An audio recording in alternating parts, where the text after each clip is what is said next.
Peter Hewitt, L'Artistino. Today I've got another colouring book to show you. This is the Jasmine Beckett Griffith colouring book, A Fantasy Art Adventure. And this book was very kindly sent to me by Lady Tiffany Sergio as a present. And I'm very grateful for it because it is a lovely book. Now, Jasmine Beckett Griffith is a fantasy artist who specialises in these beautiful, big-eyed, big-headed girls. There's a very fantasy-style work that she does. And she paints these, but in this book she's converted some of her best paintings into line art for you to colour in. This is one book that she has out. She has a second book called Halloween, which is also out. Now, I've done several of the pictures in this book, and I'll show you as we go through it. Start off with, this is a beautiful publication. Funnily enough, this is actually published not far from where I live. It's published in Glen Waverley, which is about maybe an hour and a half drive. Then it got shipped to the US, and then Tiffany sent it back to me. So this one's been around the globe. Now, Jasmine Beckett Griffith works in acrylics, and she combines the elements of realism and fantasy to create her works. Now, the book has a dust jacket and a basic brown cover with a dust jacket to protect it. I tend to take dust jackets off when I'm working in books just to keep them safe, and I put them on when I shelve them. But the actual brown piece is just plain inside and out, but it's fairly sturdy card. It's not enough that you could lean on it. It's good, it'll protect the book. Pop that back in. Okay, this is published by Blue Angel Publishing, which is her own brand. Starts off with an introduction by Jasmine herself, and then straight into the pictures. The paper itself is quite nice. It's a light to medium thickness, an ivory colour. The print itself is quite clear and precise, but if you look close you'll see there's some minor pixelisation. There is a border around each picture, so you don't have to worry about trying to drive your pencil into the centre margin.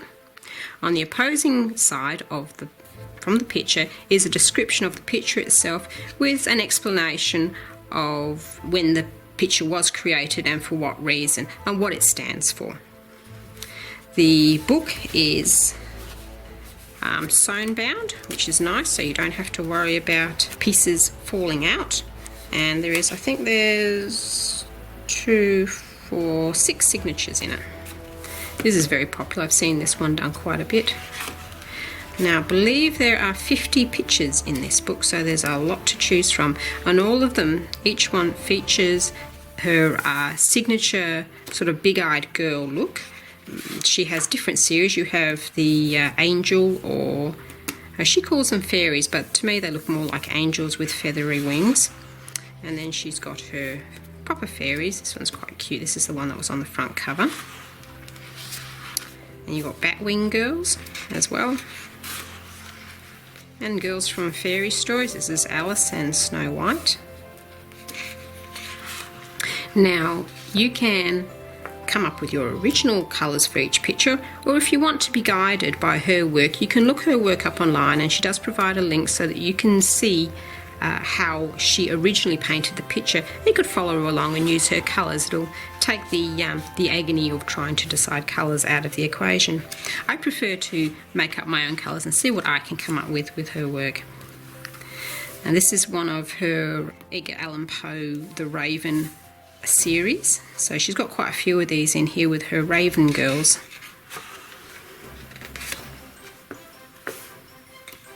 Here's another one of them. And this is one I've done.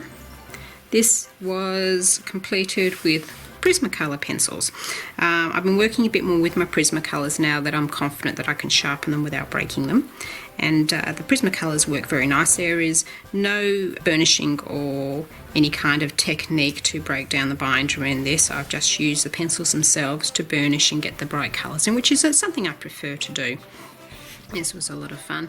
This deviates a lot from the original colour scheme that she used for this picture, and I've got a bit creative here and decided to add a bit of blood spatter. She looks like she's come sort of like having a break from maybe a Raven Angel war or something, and she's just contemplating her situation.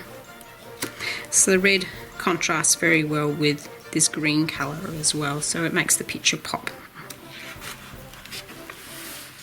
Okay, still going on with her Edgar Allan Poe series, another Raven Girl. The other thing that she features in this is several pages where she's put 4 of her pictures in instead of 1, with a corresponding description of each on the opposite page. So these are just smaller, quicker pieces that you can do if you want to do something fairly fast and don't want to spend as much time working one of the bigger pieces. I found to do the piece that I just showed you before, the Raven one, that was probably about 8 hours worth of work altogether. Now she has her pirates. There's 2 pirate girls in here. This is another one I've completed, the Princess of Bones. Again, this deviates a lot from her original colour scheme. In fact, I made a point when I do these not to look at her original colour scheme, so that I'm working completely from my own design. And I had a really strong feeling of doing purple with on this purple and a sort of a rouge pinkish kind of magenta red, and with a black hair. I had a lot of fun with this. This was the first picture I did in here. Again, this is all Prismacolors. So I haven't used the polychromos in this book yet. I shall have to do that. But I'm really enjoying the Prismacolors in this book. This is an unusual piece. It's got a post-apocalyptic sort of feel to it. It's the only one in here that's quite like it. Here's another fairy one. Sunchild and Moonchild. Very star-spangled one, Angel of Starlight.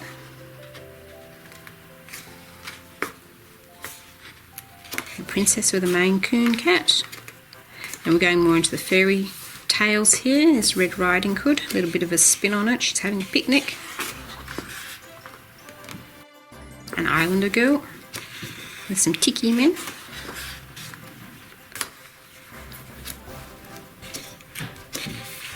There's a scarecrow one, has a bit of a Halloween feel. Here's another one of these 4-panel pictures again. Sea Beacon.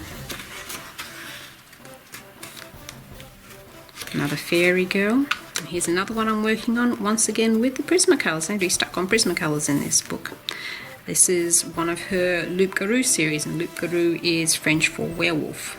So this one features a fairy tale princess, Snow White, but in a different setting where she has 2 wolves as companions. Another of the Loup-Garou ones. I hope I'm pronouncing that correct. Dress of Storms. She looks kind of like a superhero with that outfit in. Another angel. Not a sad looking one. Don't know whether you'd call her a demon girl or a bat girl. She looks very contemplating. A couple of witches, Wicked Witch Window, and then Glinda the Good. It's a Halloween style picture. I can see this dress being orange and black or red and black striped. I don't know what I'll do it yet as. Butterfly girl. Little witchy looking bat girl. And a mermaid.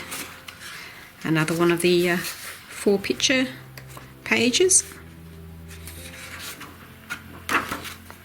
This one is unusual. She has different body proportions in this picture than most of her others. Sort of slightly more realistic. Still the head's too big to be realistic, but the way she's done it, it works really well.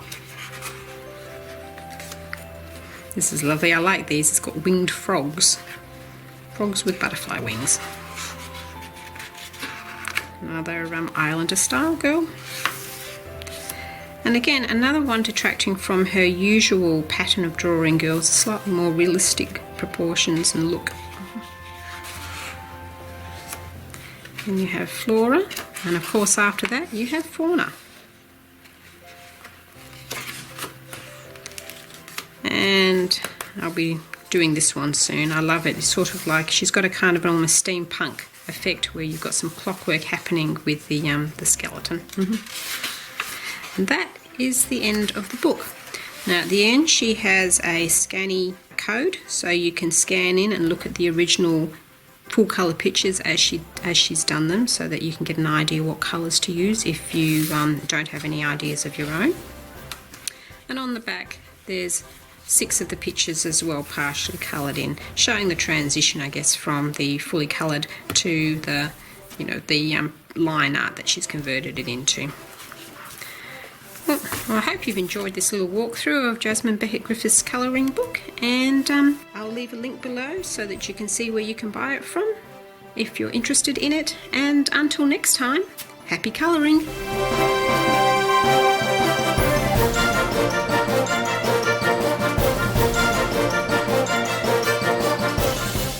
Hope you're enjoying any colouring adventures that you are currently on, and until next time, happy colouring!